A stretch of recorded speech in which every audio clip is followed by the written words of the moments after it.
એ ટ્રેક્ટરની માટીની ધૂળ નાખવી હોય, ક્યાંક ખાડો પીડ્યો હોય કોઈના કરહડામાં કે લાણમાં ક્યાંક, તો એ આખા ગામના સરપંચને ગાડ્યું દે, પણ કઈ ખાડો માટી પૂરવાની વ્યવસ્થા ક્યાંયથી ન થાય.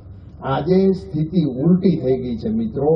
ધારાસભ્યોને ઘણી વખત સરપંચને ફોન કરે છે કે તમે રામજી મંદિર વાળી ગલીને આ વખતે રોડમાં કરી લેજો ને, અમે અહીંયા વેવાઈ કર્યા છે ને ઓણ લગન છે.